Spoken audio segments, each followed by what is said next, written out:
வணக்கம். இன்றைய பதிவில் நாம் பார்க்க போவது லட்சுமி நகரில் கொண்டாடிய சித்ரா பௌர்ணமி திருவிழாவின் காணொளி தொகுப்பு. பார்க்கலாம் வாங்க.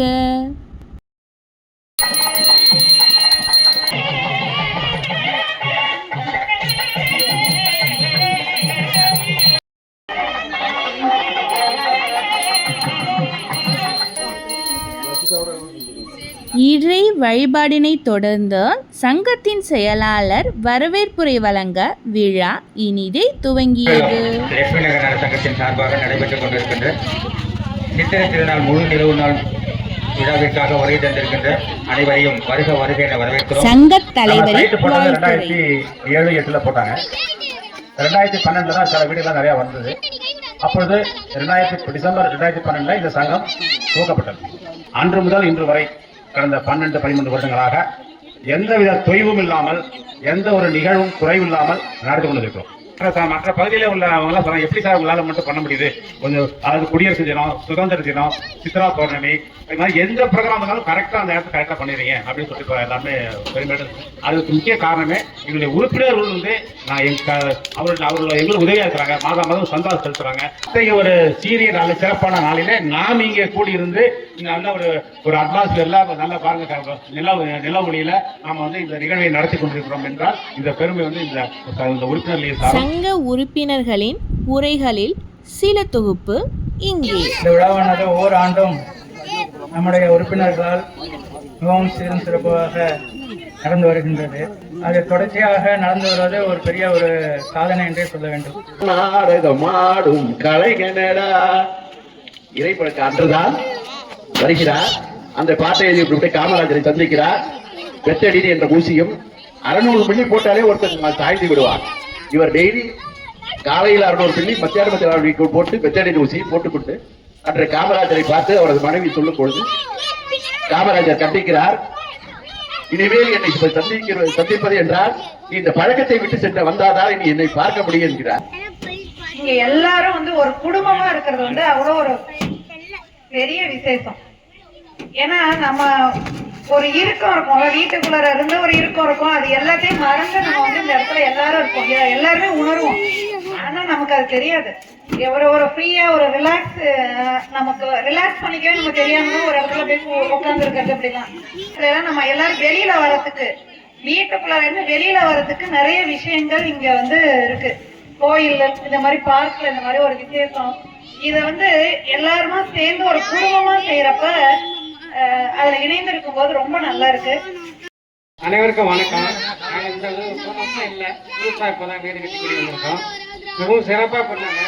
மகளிருக்கு ஸ்பெஷல் தேங்க்ஸ். ரொம்ப சிறப்பா பண்ணியிருந்தாங்க.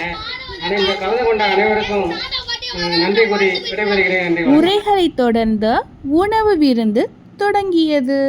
என்னென்ன பதார்த்தங்கள்லாம் இருந்ததுன்னு பார்த்துடலாம் வாங்க. மிளகு வடை, கருப்பு உளுந்துல செஞ்ச லட்டு, கேசரி 2 வகையில் இருந்தது, இனிப்பு உருண்டை, கார உருண்டை, சிவப்பரிசியில் செஞ்ச புட்டு, பாசிப்பயிரில் செஞ்ச புட்டு, மசாலா பணியாரம், சேமியா உப்புமா, பாஸ்தா, இட்லி, சாம்பார், சட்னி, சப்பாத்தி, குருமா, தயிர் சாதம், ஊறுகாய், நொங்குப்பால், பருத்திப்பால், நிறைவா ரோஸ்மேல். இந்த போறப்பு தான் நல்லா ருசிச்சு சாப்பிட கிடைச்சது.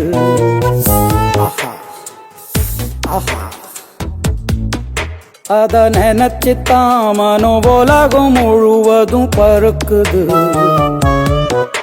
அட சுட சுட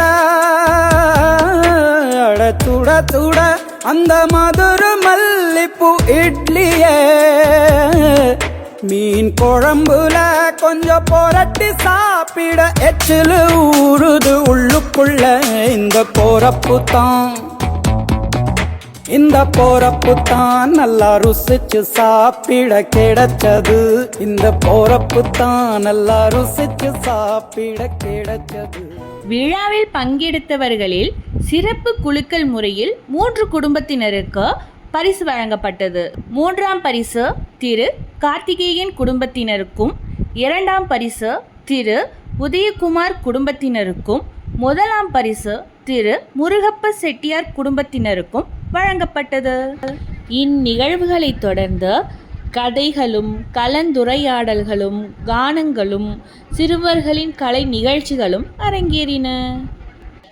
டூரிஸ்ட் ஃபேமிலி அப்படின்னு ஒரு குடும்பமான படம் இருக்கு.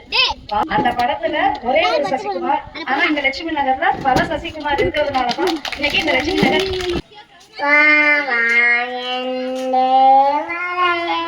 பண்பாய் பேசும் தாரகையே பரிவாரின் பூடனமே தன் பூவே மாட்டினார் ஓத்தரே ஏத்த பத்தினாட்ட பத்தினாட்டரே தினன் மாட்டினார் ஓத்தரே ஏத்த பத்தினாட்ட பத்தினாட்டரே அப்பது பாத்தியா அவர் தெய்னா அப்பாத்தியா அவர் தெய்து அப்பாத்திதோ அவர் தூ அப்பாத்தியே சொல்ல இனிக்கிறடா முருகா சொல்ல இனிக்கிறடா முருகா உள்ளமெல்லாம் உன் பெயரை உன் பெயரை சொல்ல இனிக்கிறடா.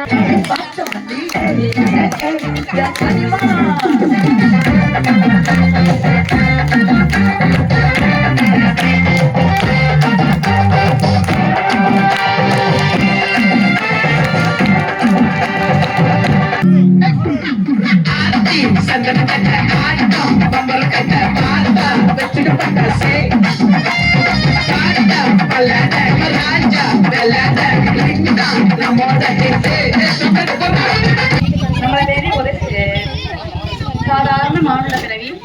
அவருக்கு அவர் செய்யாத தப்புக்கு அவருக்கு ஒரு தண்டனை கிடைச்சிருக்கு. தண்டனைன்னா உற்ற நண்பர்கள் 3 பேர் இருக்கிறாங்க.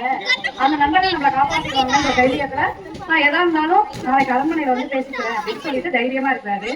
முதல் நண்பர்கிட்ட போய் இந்த மாதிரி நான் தப்பே செய்யல, ஆனா எனக்கு தண்டனை தர போறேன்ப்பா, நீங்க இருக்கிற தைரியத்துல தான் நான் இருக்கேன் அப்படின்னு சொன்னாலும் அந்த முதல்ல தேடி போன நண்பன் எடுத்த என்ன சொல்றான், ஐயோ ராஜ தண்டனையா, நாளைக்கு அங்க போறியா, என்னை விட்டுருப்பா, எனக்கு ஒண்ணுமே தெரியாது அப்படின்னு எடுத்த அந்த நண்பன் ஓடிவிட்டார். என்னடா அப்படி ஐடியா நினைச்சிட்டு 2வது நண்பனை தேடி போறாரு. அந்த 2வது நண்பன் என்ன சொல்றாரு, நீ நல்லவனா, சரி தப்பே பண்ணிருக்க மாட்டேன், எப்படி உனக்கு இப்படி ஒரு தவ பெயர் வந்ததுன்னு தெரியலையே, நீ நல்லவன்னு எனக்கு தெரியும், நீ தப்பே பண்ணிருக்க மாட்டேன்னு எனக்கு தெரியும், ஆனா நான் வந்து என்னத்த போய் ராஜாட்ட பேசி உன்னை எப்படி காப்பாற்ற முடியும்னு எனக்கு தெரியலையே அப்படின்னு அவர் கையை பசிச்சுட்டே இருக்காங்க. சரின்ட்டு 3வது நண்பர்கிட்ட போறாரு. அந்த 3வது நண்பர் என்ன செய்யறாரு, எடுத்தையே ஒண்ணுமே கவலைப்படாத, நான் இருக்க வான்னு சொல்லி ராஜா அழைச்சிட்டு போனாரு. அந்த ராஜ தண்டனையில இருந்து விடுவிச்சு அவரை அழைச்சிட்டு வந்துட்டாரு. அந்த 3 நண்பர்கள் யாருன்னா, முதல்ல எடுத்தையே ஓடி போன நண்பர் நம்ம சேர்த்து வைக்கிற செல்வம். அது நமக்கு இக்கட்டான சூழ்நிலையில ஒரு விதத்துல உதவலாம், ஆனா எடுத்தையே நம்மளை விட்டு அது நம்மள இருந்து போயிடும். 2வது நண்பன் யாருன்னா, நம்ம சேர்த்து வைக்கிற சுற்றமும் நட்பும். அதை பத்தி நல்லா புரிஞ்சிருக்கும், நமக்கு சப்போர்ட் பண்ணணும்னு நினைக்கும், ஆனா ஒரு கட்டத்துக்கு மேல அவங்களால முடியாது. ஆனா 3வதா ஒண்ணு வந்து காப்பாத்தி மீட்டு அழைச்சிட்டு வந்து பார்த்தீங்களா, அந்த நண்பன் யாருன்னா, அதுதான் நாம சேர்த்து வைக்கிற புண்ணிய காரியங்கள், தர்ம காரியங்கள். அதுதான் எந்த ஒரு இக்கட்டான சூழ்நிலையில இருந்தும் நம்மளை காப்பாத்தி நம்மள கடைசி வரைக்கும் நம்ம கூடயே இருக்கும். அதனால அந்த 3வது நண்பனை நாம் நிறைய வளர்த்துக்கணும் அப்படின்னு சொல்லி இன்னொரு கதை சொல்றேன்.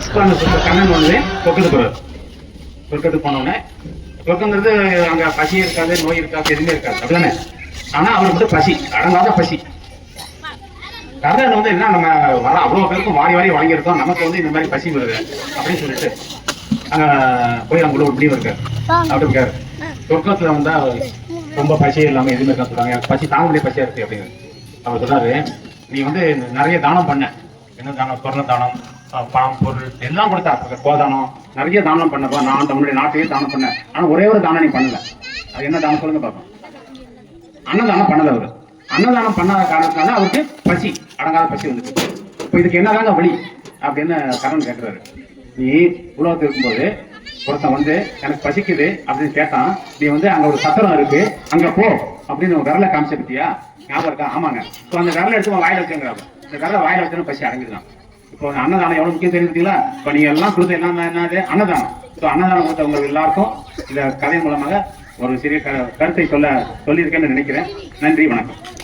ஆமா ஆமா கம்மன் சிங்கு குயின தேடி வந்தான் கிங்கு டைலா டைலா பிளி டும்மு மாலா மாத்தி போடுறீங்க கோல்டன் ஸ்பாரோ என் நெஞ்சில அரோ நீலாத லைஃப் ரொம்ப சாரோ மாஸ்டா சாரோ நம்ம பையன் தான் ஹீரோ சிங்கிங் டூயட் வேற இந்த நாள் வரை வானம் மாறவில்லை, வான்மதியும் மீனும் கடல் காற்றும் மலரும் மண்ணும் கொடியும் சோலையும் நதியும் மாறவில்லை. ஓ ஓ